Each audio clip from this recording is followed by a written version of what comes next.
Mil gracias por acompañarnos. Aquí damos comienzo a Mano Limpia. Las buenas noches, por una parte, a Carlos Guía, ex juez venezolano. Carlos, bienvenido, gracias por estar aquí en el programa. Gracias por la invitación.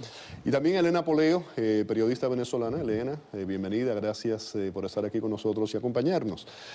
Vamos a comenzar hablando del gobierno de Venezuela. Ha pedido una reunión extraordinaria, lo mencionaba anteriormente, de la OEA, en momentos en que miembros discuten si Venezuela debe ser suspendida por violación a la Carta Democrática. Una reacción, Carlos, a lo que está ocurriendo en la OEA y su país.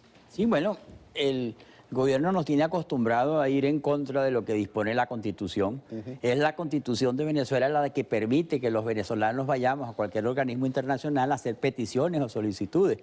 Así es que no hay nada extraño en la petición que ha hecho los venezolanos que fueron a la OEA, al presecretario general, que es una de las personas competentes para pedir la aplicación de la Carta Democrática. Pero esta es la costumbre del gobierno, pues ir en contra de la Constitución. Tenemos un par de declaraciones de la canciller. Ahí va la primera. Primero que nada, hay un punto que quisiera aclarar. Ayer el Departamento de Estado de los Estados Unidos de Norteamérica señaló que no era cierto que nos habían negado, a mi equipo técnico le habían negado las visas para asistir a este evento.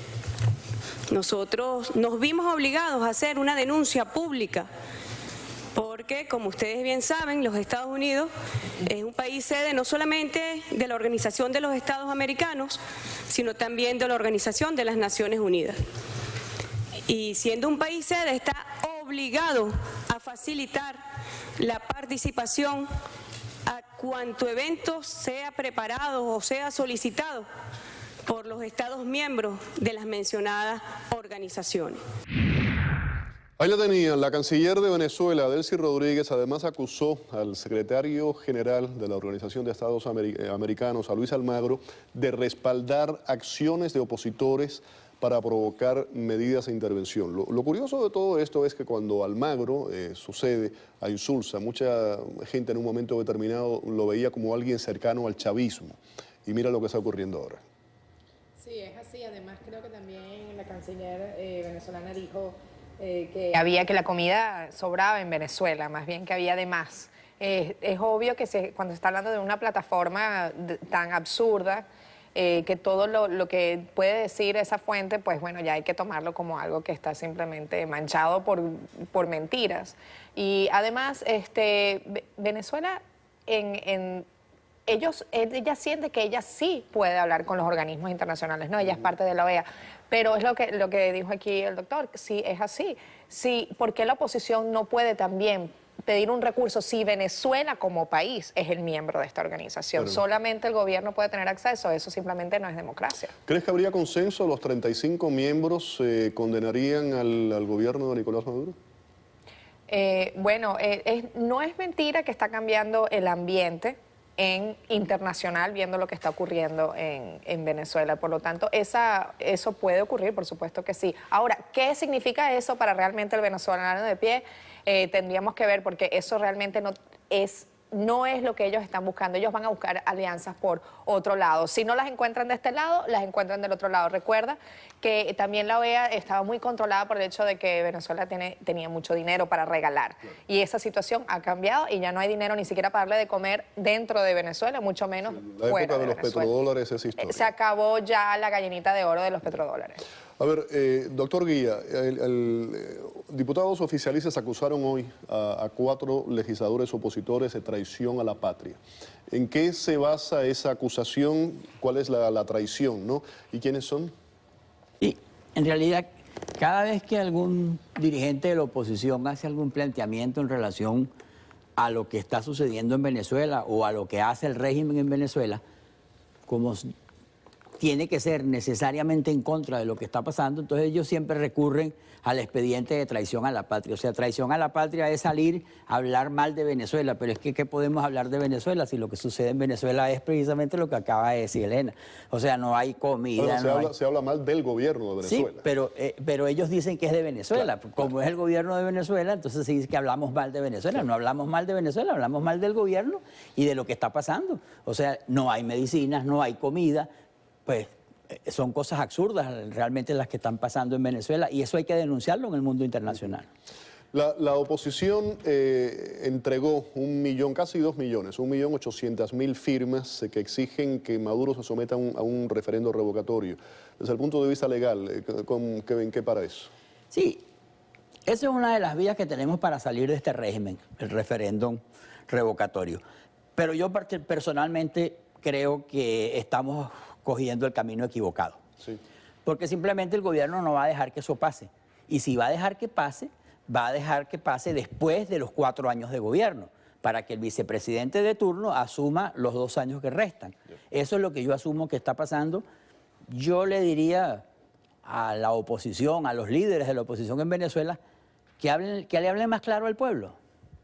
Díganle que están convocándolos para un referéndum, pero que es un intento que estamos haciendo para ver si lo logramos, pero que realmente es posible que no lo logremos. Usted me decía, esa no es la solución. ¿Cuál otra no es la solución. Más viable le parece? Yo creo que con todas las circunstancias que tiene Venezuela en este momento, estamos en presencia de la necesidad de desconocer a un régimen que está violando la Constitución y que está simple y llanamente realizando acciones en contra de lo que dispone la Carta Magna. ¿A dónde conduce eso? Nos conduce al 350 de la Constitución.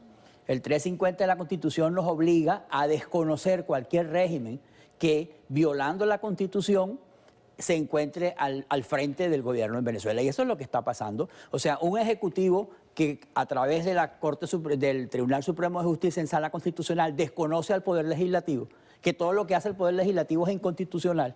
O sea, el absurdo más grande que puede haber en un país es decirle al Congreso de un país, que es el que legisla, que no tiene la capacidad para legislar. O sea, eso es como decirle al presidente, usted no tiene la capacidad para gobernar, pero eso pasa en Venezuela. Entonces yo creo que el 350 es la salida. No hay otra salida en este momento. Usted analiza todas las salidas y todas están controladas por ellos, porque Venezuela no tiene poderes autónomos. Si usted va al Consejo Nacional Electoral, el Consejo Nacional Electoral es manos del gobierno. Eso es un ministerio del gobierno. El Tribunal Supremo de Justicia es otro ministerio del gobierno. El único poder que en este momento existe en manos de la oposición es la Asamblea Nacional. Yo estoy más o menos de acuerdo con eso, excepto por el hecho de que el que hayan salido tantas personas a votar, eso ya le da fuerza al movimiento de la oposición. A votar, no, perdón, a firmar. Sí.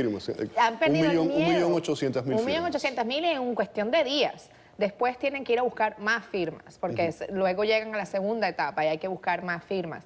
Pero el hecho de que la gente esté en la calle, que estén firmando, que lo estén haciendo en cámara, abierto, hay un mensaje, a la luz, eso es un mensaje directo al gobierno que se une al del 6 de diciembre. Pero este es un mensaje al gobierno de ya no nos la calamos más, ya no te tenemos miedo. Necesitamos un cambio, porque ya la gente no puede vivir en esa situación en Venezuela. Y ahí han firmado personas que se veían ya, que hemos tenido videos aquí en el programa, que se veían que antes, que ellos mismos dicen, yo antes apoyaba al gobierno, pero ahora no puedo porque yo no puedo seguir viviendo así. Doctor, usted es juez y me hablaba de la Constitución. ¿Le ve salidas constitucionales a la crisis venezolana? Sí, es que la salida de la que yo estoy hablando es una salida constitucional.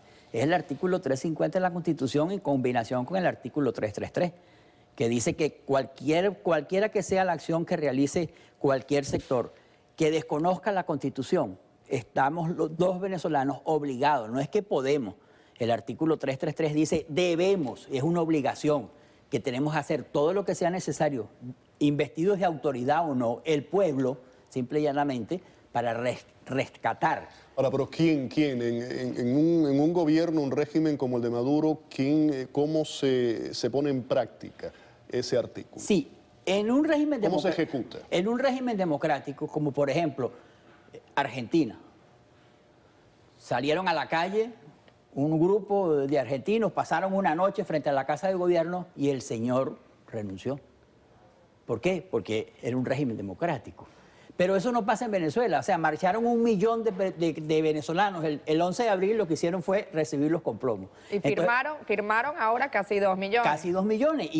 Mucho más de lo requerido por la ley. Y ya se están burlando. Ya salió Aristóbulo Istúriz a decir, no, las cifras no dan, los números no dan, las cosas no dan. Entonces yo pienso que ¿cuántos venezolanos hay en este momento en Venezuela? Porque habemos unos cuantos que estamos fuera, pero todavía quedan millones. Si todas esas personas salen a la calle al mismo tiempo, como decía el cuento, fuente ovejuna, todos a una, ¿qué va a pasar? El régimen tiene que irse. La respuesta es en la calle. El problema es que no hay quien mande a la gente a la calle porque la gente tiene miedo de mandar a la gente a la calle. ¿Y si se repiten los atropellos de hace un par de años atrás? Bueno, sí. Yo pienso que si Bolívar hubiera pensado en eso, no tendríamos 5 repúblicas independientes, seríamos colonia de España. El miedo a la calle, por supuesto, se entiende. Y el miedo de los líderes opositores de lanzar a la gente a la calle, por supuesto, también se entiende porque no se quieren sentir responsables. Pero ya la gente lo está tomando, los estudiantes lo hicieron. Si hubieras continuado el apoyo con los estudiantes, es muy posible que ahí mismo hubiese caído el régimen. Pero además, lo que está pasando internamente dentro de Venezuela y lo que está ocurriendo internamente dentro del mismo partido oficialista, en conjunto con una calle alzada, sería demasiado para que pudiera el gobierno. Ahora, hay que tener esa fuerza de que la gente salga a la calle de forma pacífica, por supuesto. Claro, pacífica. Por supuesto. Sí. Pero, sin embargo, se está viendo ya. Solamente con esas firmas, en cuestión de días, la gente no fue a trabajar, no fue a estudiar, fueron solamente a pasarse sus 8 horas de cola para poder poner una firmita y su huella sin ningún tipo de miedo. O sea, que eso puede ocurrir. Se están dadas las circunstancias de que la gente sienta un liderazgo por parte de la oposición que finalmente está sentada en la Asamblea Nacional para poder realmente retomar su país. Pero tienen que hacerlo los mismos ciudadanos, por supuesto. Y ver cómo reaccionan los más importantes, los que tienen las armas, que son las Fuerzas Armadas. El ejército, ¿cómo ve? Ahora que ya mencionaba el ejército, ¿cómo ve el papel del ejército en el país? El problema es que el ejército tiene tanto miedo como tiene el pueblo. Ahora, si uno compara la situación que está viviendo Venezuela en este momento con la que vivió Chile cuando Allende, se da cuenta que estamos en el mismo momento. ¿Cuándo reaccionó el sector militar en Chile frente a la situación de Allende? Cuando el Ejecutivo empezó a desconocer al Legislativo. Estamos en presencia de eso. Un Ejecutivo desconociendo al Legislativo, que es un poder del Estado. Yo creo que los militares pudieran, en un momento determinado, asumir una posición, pero tienen miedo igual que el pueblo. Le pregunto, ¿los militares a quién apoyan? ¿Durante todos estos años ha habido una depuración interna dentro de las filas militares? Los militares han sufrido una depuración. Los mejores están fuera, están en situación de retiro. Estos han sido formados. Recordemos que tenemos 17 años y esa gente durante 17 años ha sido adoctrinada. Claro. Pero todavía ese adoctrinamiento no ha surtido el efecto necesario como para que la gente piense que lo que está pasando en Venezuela es lo correcto. Pero hay miedo. Entonces yo creo que todos aquellos que aspiran a ser presidente de la República cuando esta desgracia que nos está pasando termine, deberían comprometerse desde ya. Porque el artículo 350 de la Constitución legitima la acción de los militares. Entonces, si usted le dice claramente a los militares, si usted interviene conforme al 350, usted está actuando constitucionalmente. Pero si existiera algún juez que mañana lo condenara y le dijera que no, que usted es un golpista, yo me comprometo a sobreseerlo si no ha sido sentenciado o a indultarlo si ha sido sentenciado. Usted me dice, según la Constitución, ¿eso no sería un golpe militar? No sería un golpe militar. El 350 es una obligación. Recuerda, Félix, que estuvimos aquí en este mismo estudio cuando ocurrieron las elecciones del 6 de diciembre y que escuchamos cómo el mismo ministro de la Defensa dijo, estas las vamos a acatar. Estos son los resultados. Recuerdo que tu padre estaba aquí, tu padre fue quien hizo precisamente, lo dijo en el aire. Una vez que ya él dice, estos son los resultados que realmente vamos a tener que acatar, ellos ya sabían que había ganado la oposición. Eso te da mucho que ver de lo que está ocurriendo realmente dentro de las Fuerzas Armadas y a quién apoyaría el ejército. De nuevo al tema, sí, adelante, perdón. Hay una salida que tampoco es descartable, que es el asunto de la nacionalidad. El problema que tenemos con la nacionalidad es que no hay un procedimiento establecido en la Constitución. Y no hay un procedimiento establecido en la Constitución porque yo creo que ningún constituyente haciendo una Constitución se le hubiera ocurrido que en algún país del mundo pudiera una persona que tiene doble nacionalidad o que es extranjero ser el presidente de un país. Yo no descarto la posibilidad de que él pueda ser venezolano por nacimiento, a lo mejor. él no lo ha presentado, a él le corresponde presentarlo. Pero como la no presentación no es suficiente, yo recurro a otro expediente. El expediente que hay una pluralidad de indicios que hacen prueba plena de que él tiene la nacionalidad colombiana. Y si él tiene la nacionalidad colombiana, no es porque sea colombiana, puede ser sueco, árabe, de la nacionalidad que sea. Nuestra Constitución dice que no puede ser presidente alguien que tenga doble nacionalidad. Entonces... Termino con esto, Elena.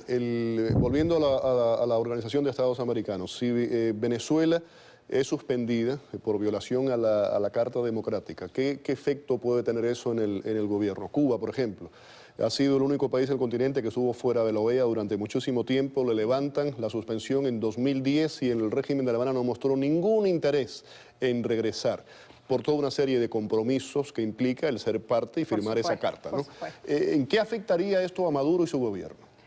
Si lo sacan de la OEA, yo realmente creo que en nada. Estoy de acuerdo contigo. Sí, porque... Es más, le quitaría un peso de encima. Ellos lo están utilizando, exacto, le quitarían un peso de encima porque ya no tendrían que responder a esa entidad internacional. Ya el ALBA, que es de ellos, dijo que los iba a apoyar y yo lo puse en mi Twitter porque dijeron, vamos a apoyar a Venezuela. Ya va, ¿van a apoyar al gobierno venezolano o al pueblo venezolano? Esa es la gran pregunta. A ellos no les importa lo que dicen los organismos internacionales, les importa lo que ellos puedan comprar y con ese suficiente apoyo les es suficiente. Lo importante es que la aplicación de la Carta Democrática no supone la exclusión absoluta, lo que supone es la suspensión, pero Venezuela debe seguir cumpliendo. Lo que no tiene es el derecho de palabra, lo que no tiene es el derecho de intervenir. Pero además surge una situación que es que la OEA entra como un mediador entre las dos partes. Yo creo que en Venezuela la mediación se caería porque simple y llanamente para mediar es necesario tener dos partes que quieran mediar. Gracias a los dos por haber estado aquí en el programa. Un placer conocerlo. Elena, gracias por haber estado aquí. Vamos a la pausa. Al regreso, ante la